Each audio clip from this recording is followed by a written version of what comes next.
Hello students, अभी हमने modifier और हेड और क्वालिफायर, साथ साथ अपन ने क्लॉजेस जो एनपी और उसमें नाउन क्लॉज या पोजिशनल क्लॉज रिलेटिव क्लॉज जो होते हैं वो देखे। मगर हम सीधा रुख करेंगे आईसी एनालिसिस की ओर। बाकी ये भी चलता रहेगा बीच बीच में। अब हम आईसी एनालिसिस करने के पहले ये कुछ कंसेप्ट्स हैं, इनको जरूर जान लें। एक है कंसेप्ट में हमारे ग्रामेटिकल यूनिट्स कौन कौन सी हैं। पहले तो हम केवल वर्ड और सेंटेंस लेवल पे ट्रेडिशनल ग्रामर में स्टडी करते थे, मगर अब फ्रेज स्ट्रक्चर में हम ये 5 लेवल पे करते हैं स्टडी। तो पहले तो सेंटेंसेस होते हैं। तो सेंटेंस जो होता है वो होता है मैक्सिमल यूनिट। मैक्सिमल यूनिट मतलब एक सेंटेंस आपने अगर लिख दिया तो वो फाइनली सबसे बड़ी यूनिट है, उससे बड़ी यूनिट कुछ नहीं होती।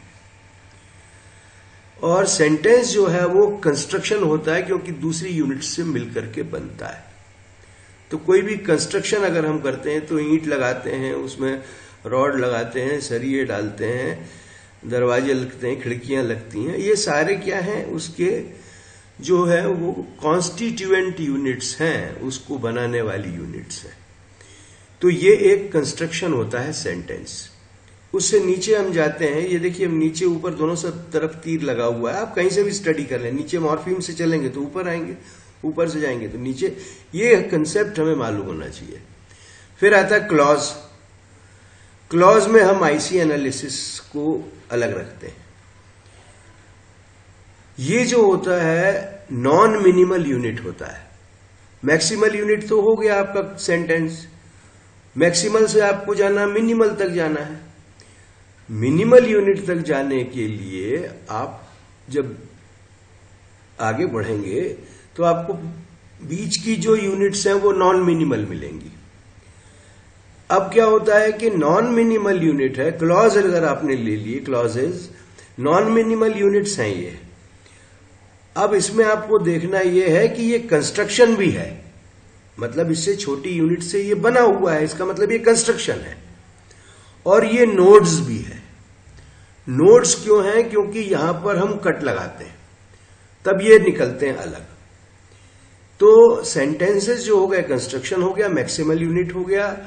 क्लॉज जो है नॉन मिनिमल यूनिट है। नॉन मिनिमल मतलब मिनिमल नहीं है, ये है तो इस सेंटेंस का पार्ट, मगर वो मिनिमल पार्ट नहीं है, यूनिट नहीं है, सिंगल यूनिट नहीं बना। और ये कंस्ट्रक्शन और नोड दोनों है। कंस्ट्रक्शन है, छोटी यूनिट से बना। नोड इसलिए है क्योंकि इसके नीचे भी यूनिट्स बनती हैं। तो ये बीच का एक हिस्सा है। जैसे एक शाखा होती है, उससे दूसरी शाखा निकलती है, जो दूसरी निकलती है वो वाला हिस्सा नोड कहलाता है। तो ये नोड भी है। इसी तरह से फिर निकलेंगे हम फ्रेजेस की तरफ जाएंगे और छोटी यूनिट पे, तो ये भी नॉन मिनिमल है क्योंकि ये भी ग्रुप ऑफ वर्ड्स होता है। तो ये भी नॉन मिनिमल है, ये भी कंस्ट्रक्शन है, ग्रुप ऑफ वर्ड है, मतलब वर्ड से बना हुआ है। तो ये नॉन मिनिमल भी हो गया, कंस्ट्रक्शन भी हो गया। और नोड्स इसलिए हो गया क्योंकि इसके नीचे और जा सकते हैं हम, तो ये नोड भी हो गया। उसके बाद आते हैं हम वर्ड्स पे अंत में। तो वर्ड्स जो है वो बेसिक यूनिट है आईसी एनालिसिस के तौर पे, और ये मिनिमल यूनिट है। मिनिमल यूनिट होने के साथ अब ना तो ये कंस्ट्रक्शन है और ना ये नोड है, इससे नीचे हम नहीं जा सकते। इसीलिए हम इसको कहते हैं अल्टीमेट कॉन्स्टिट्यूएंट, अंतिम बनाने वाला हिस्सा। इस हिस्से से नीचे हम नहीं जा सकते। अगर इससे नीचे जाएंगे तो फिर मॉर्फीम पे आ जाएंगे हम। शब्द को यदि हमने तोड़ना शुरू किया, जैसे हम मॉर्फीम में देख चुके हैं, मॉर्फोलॉजी में देख चुके हैं, मॉर्फोलॉजिकल एनालिसिस हमने किया है, मॉर्फीम्स हटा करके, प्रीफिक्स सुफिक्स हटा करके देखे हैं, तो वो मॉर्फोलॉजिकल एनालिसिस में हम चले जाते हैं। तो हम आईसी एनालिसिस में मॉर्फीम तक नहीं जाते। केवल मॉर्फीम तक एक तरह से समझ लें। अगर वर्ड को हमने मॉर्फीम ले लिया तो वो वर्ड है और मॉर्फीम एक मान लो आप, तो ये मिनिमल यूनिट है। मगर मॉर्फोलॉजी में हम बिलो वर्ड लेवल इसकी स्टडी करते हैं। तो ये मॉर्फोलॉजिकल स्टडी हम नहीं कर रहे हैं, हम आईसी एनालिसिस कर रहे हैं। तो हमारा अंतिम जो अल्टीमेट कॉन्स्टिट्यूएंट यूनिट है वो बनेगा वर्ड। हम शुरू करेंगे सेंटेंस से, क्लॉज अलग कर देंगे, फिर फ्रेजेस के हिस्से करेंगे और फिर अल्टीमेटली हम वर्ड पर जब पहुंचेंगे तो वो हमारा अल्टीमेट कॉन्स्टिट्यूएंट यूनिट होगा। तो ये जो हमने अभी ये जो ऊपर देखा, the above structure forms grammatical units, ये ग्रामेटिकल यूनिट्स हैं, ग्रामर से अलग यूनिट नहीं है ये। Traditional grammar operates with to fundamental units of grammatical description, the word and the sentence, शब्द और वाक्य। ट्रेडिशनल ग्रामर में हम इसको स्टडी करते थे। But the modern grammar has the affirmation, जो ऊपर बताए गए हैं, 5 यूनिट्स। 5 यूनिट्स कौन कौन सी हुई? पहला हो गया आपका सेंटेंस, फिर आ गए क्लॉज, फिर आ गए आपके फ्रेजेस पे, फ्रेजेस को तोड़ के वर्ड पे आए, और वर्ड के आने के बाद में मॉर्फोलॉजी पे हम मॉर्फिम्स की स्टडी करते हैं। तो ये 5 हमारे लेवल्स हैं, levels of study. The grammar of language can analyse sentence of the language into their constituent units, either way in the rank upwards और डाउनवर्ड्स। ऊपर नीचे से ऊपर जाके देख सकते हैं आप, ऊपर से नीचे जैसे भी जाएंगे, दोनों तरीके से हम इसका एनालिसिस या स्टडी कर सकते हैं। IC analysis is done on the binary cut basis. Binary माने डबल, 2, एक सेंटेंस दिया उसके पहले 2 हिस्से करेंगे, फिर जो निकला उसका 2 हिस्सा, फिर बाइनरी हिस्सा, फिर 2, बाइनरी यानी 2। तो बाइनरी कट हम के बेस पे चलाते हैं, और आखिरी में हमारी मजबूरी जब हो जाती है कि हमारा बाइनरी कट नहीं लग रहा, तो फिर हम उसको 3, 4, 5 जितने भी हिस्से बनते हैं एक ही यूनिट के करते हैं। तो हम क्या करते हैं, अल्टीमेट यूनिट हमारे पास रहता है, उसके बाद हम जाते हैं उसके ऊपर का अगर हम देखेंगे तो वो नोड और कंस्ट्रक्शन दोनों हो गया, फिर ऊपर जाएंगे नोड कंस्ट्रक्शन हो गया, फिर अल्टीमेटली सेंटेंस पे तो मैक्सिमल है और वो कंस्ट्रक्शन है, वो नोड नहीं है, वो किसी दूसरे चीज का हिस्सा नहीं है। The first binary cut is put before the verb. Sentence में आईसी एनालिसिस के समय हम वर्ब के जस्ट पहले एक कट लगाते हैं। बाइनरी कट होता है, 2 हिस्से बनते हैं, एक सब्जेक्ट निकल जाता है, एक प्रेडिकेट निकल जाता है। प्रेडिकेट में वर्ब रहती है, हमेशा ध्यान रखिएगा। एंड देन फर्दर यूनिट्स, उसके बाद अगली यूनिट्स काटते जाते हैं, हम कट लगाते जाते हैं, until the word is the last unit. तब तक लगाते हैं जब तक हमारा अंतिम यूनिट वर्ड नहीं आ जाता है। और द अल्टीमेट कॉन्स्टिट्यूएंट यूनिट, जिसको हम अल्टीमेट कॉन्स्टिट्यूएंट यूनिट कहते हैं, ये आपको मालूम होना चाहिए। एक तरह से ये सबका एक्सप्लेनेशन और परिभाषाएं हैं, और ये कंसेप्ट आपको मालूम होना चाहिए। नेक्स्ट हम देखते हैं the study method of grammar क्या है। तो इट कंसिस्ट्स ऑफ, इसमें एक तो हम एनालिसिस करते हैं, पहली चीज। मेथड अगर पूछा गया तो क्या करेंगे, एनालिसिस करते हैं। Analysis means breaking up of the large units into smaller units. बड़ी यूनिट्स को छोटी यूनिट्स में तोड़ते हैं। Our larger unit is sentence which is maximal. ये मैक्सिमल है, सबसे बड़ा, इससे बड़ा नहीं है कुछ भी। And our smallest unit is word which is minimal, और वो मिनिमल है, वर्ड जो है उससे छोटा कुछ भी नहीं है। टेक्सोनॉमी को हम क्या, किस चीज को कहते हैं? एक तो एनालिसिस का हो गया हमारा। मेथड ऑफ ग्रामर जो स्टडी हम करते हैं उसका मेथड क्या है? एक तो एनालिसिस है, दूसरा है टेक्सोनॉमी। It means classification. जब हम कट लगाते हैं तो हम क्लासिफाई करते हैं, उसका वर्गीकरण करते हैं। It implies classification of words and phrases. जो जो कट लगाने के बाद बनता निकलता जाता है, हम उनका वर्गीकरण करते हैं, और जब वर्गीकरण कर लेते हैं उसके बाद हम लेबलिंग करते हैं। लेबलिंग मतलब ये, लेबल जानते हैं आप? लेबल किसी भी, जिस दवाई की अगर आपने कोई भी चीज की शीशी या डब्बा खरीदा है तो उसके ऊपर एक कागज का लेबल चिपका होता है। लेबल से हमको पता लगता है कि उसका नाम क्या है। तो इसी तरह से लेबलिंग मतलब कि जो हमने टेक्सोनॉमी में क्लासिफाई करके जो निकाला हुआ आइटम है उनके हम नाम देते हैं। It is a process of giving names to the classified units. तो क्लासिफिकेशन, वर्गीकरण के बाद जो यूनिट्स हैं उनको हम नाम देते हैं और इसको बोलते हैं लेबलिंग।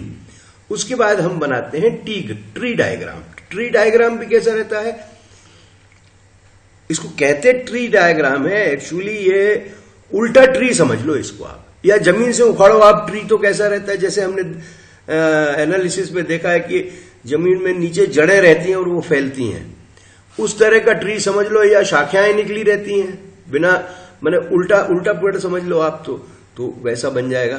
तो ये ट्री डायग्राम है। The analysis process is done in tree diagram. It is a tree upset bottom, जिसकी बॉटम अपसेट है, ऊपर की तरफ है। The roots of our tree are at the bottom but set above the ground. ये समझ लो, आपके पेड़ को उखाड़ लिया है तो कैसा दिखता है, वैसा ट्री डायग्राम हमारा बनता है। उसके बाद में हम आते हैं कंस्ट्रक्शन क्या होता है। एनी फ्रेज और एनी सेंटेंस या क्लॉज या कुछ भी है which has completeness in itself, अपने आप में कंप्लीट होता है, वो can be called a construction. ये कंस्ट्रक्शन होता है। कॉन्स्टिट्यूएंट क्या होता है, दोज यूनिट्स दैट कंट्रीब्यूट और कॉन्स्टिट्यूट अ सेंटेंस और फ्रेज। कंस्ट्रक्शन को जो बनाते हैं are called constituents. They constitute maximal units.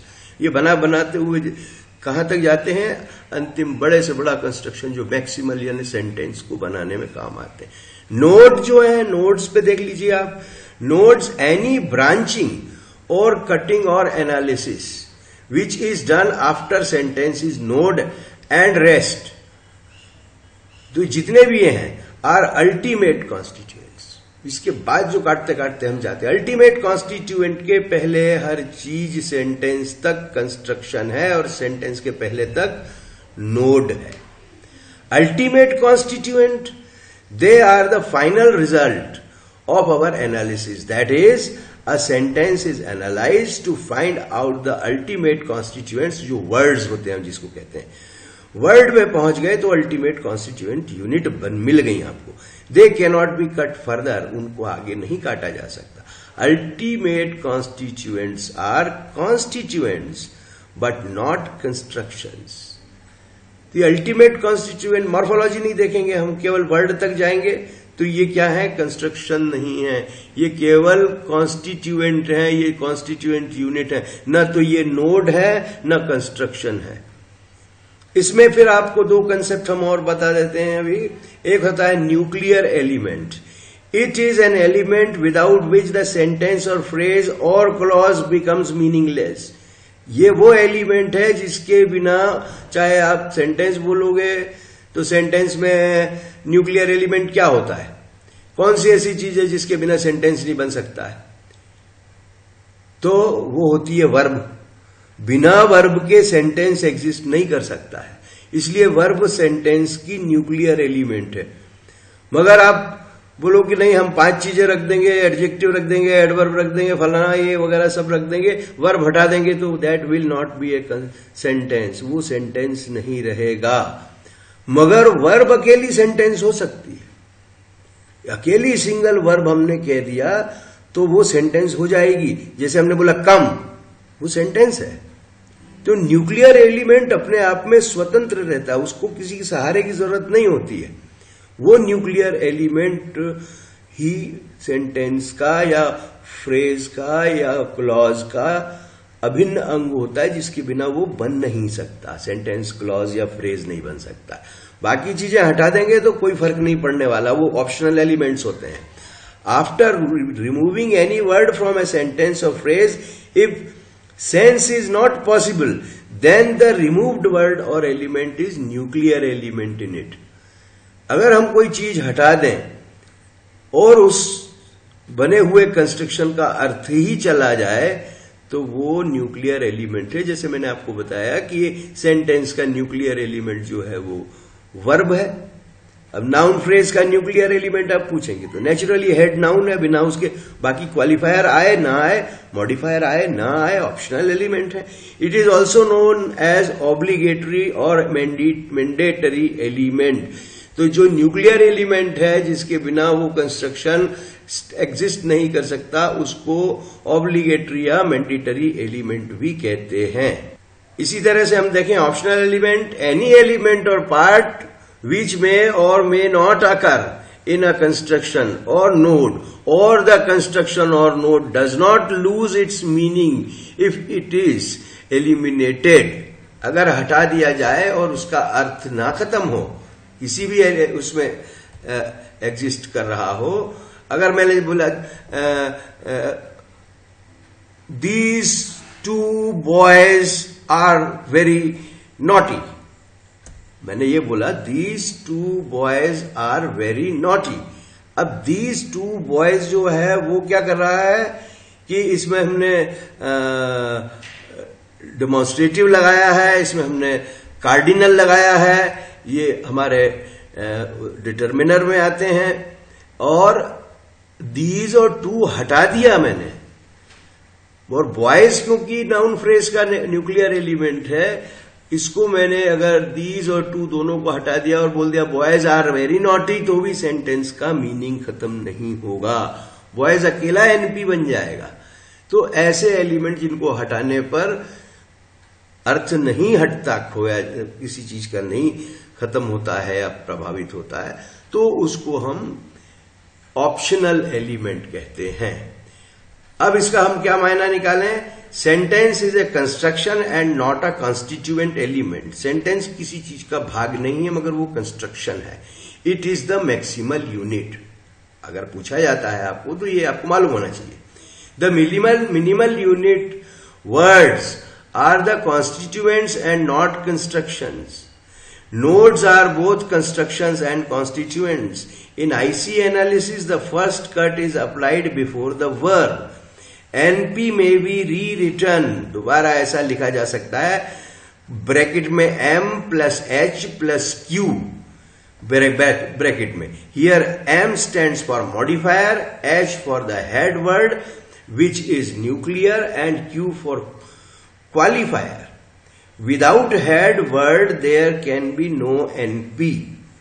It is important to note that the modifier occurring just before the noun is known as pre-modifier. Noun के just पहले वाला जो modifier है चिपका हुआ, वो pre-modifier है. और इसी तरह से नाउन के जस्ट दाएं हाथ पे जो अकर होता है क्वालिफायर, वो भी पोस्ट मॉडिफायर कहलाता है. Thus the structure of a sentence for IC analysis may be represented. हम IC एनालिसिस के लिए स्ट्रक्चर को कैसे रिप्रेजेंट करेंगे? तो IC एनालिसिस के लिए हमारा स्ट्रक्चर बनेगा जो, उसको हम ऐसे देखिए क्या चीज हम उसमें देख करके उसको कैसे बताएंगे. प्रीपोजिशनल फ्रेज में बी री रिटर्न एज PREP या PP plus NP. Prepositional phrase में हमेशा ध्यान रखिएगा कि प्रीपोजिशन फ्रेज में प्रीपोजिशन और NP रहता है. प्रीपोजिशनल फ्रेज को जब हम तोड़ते हैं उस समय उससे एक NP निकलता है और एक प्रीपोजिशन अलग हो जाता है. और हो सकता है कि NP में भी कुछ आपके डिटर्मिनर या और कोई चीज हो. तो दो चीजें भी हो सकती, तीन चीजें भी हो सकती हैं. If a sentence begins with a preposition, then it is a prepositional phrase. अगर सेंटेंस प्रीपोजिशन से प्रारंभ होता है, फ्रेज जो है वो प्रीपोजिशन से प्रारंभ होता है, तो वो प्रीपोजिशनल फ्रेज कहलाता है. जैसे मैं अगर कहता हूं इन द इवनिंग, तो इन से चालू हुआ, ये फ्रेज है. इन द इवनिंग या इन माई रूम या ऑन द टेबल या और कुछ भी हमने प्रीपोजिशन है ना, टू द मार्केट, तो ये सारे के सारे प्रीपोजिशनल फ्रेज हैं. क्योंकि प्रीपोजिशन से शुरू होते हैं, तो इनको ऐसे PP भी लिखा जा सकता है. एक प्रीपोजिशनल फ्रेज में एक खासियत ये रहती है कि ये दो तरीके से काम कर सकता है. प्रीपोजिशनल फ्रेज या तो एडजेक्टिव का काम कर सकता है. एडजेक्टिव का काम कौन करता है? जो नाउन की विशेषता बताता है. और एडवर्बियल, ये एडवर्बियल कब होता है? जब ये वर्ब की विशेषता बताता है. Prepositional phrase as it functions in two ways, दो तरीके से काम करता है. तो ये हो गया. A prepositional phrase is adjectival if it functions as a qualifier of noun, और अगर वर्ब नाउन को छोड़ के कोई भी चीज, चाहे वर्ब हो चाहे एडवर्ब हो, किसी को भी क्वालिफाई करता है तो वो क्या है, एडवर्बियल फ्रेज हो गया। वो है प्रीपोजिशनल मगर काम एडवर्ब का कर रहा है। एक सेंटेंस को हम एनपी प्लस वीपी के रूप में लिख सकते हैं। आज के लिए मैं केवल यहां पर स्टॉप करता हूं, आप इसकी स्टडी करिए, कल हम और अच्छा इसको करेंगे। और आप हम ये जो वीडियोस हैं उनको क्रम से देखिए। जो भी पार्ट 1 है तो पार्ट 1 का 1 2 3 4 पूरा देखिए, पार्ट 2 है तो पार्ट 2 का 1 2 3 4 5 जो भी है, जितने आ रहे हैं वीडियो वो सब देखिए, मगर उस क्रम को मत तोड़िए, नहीं तो क्रम तोड़ने से आपका फिर पूरा पढ़ने का वो आपका लिंक टूट जाएगी। तो thank you very much, all the very best, stay home, stay safe.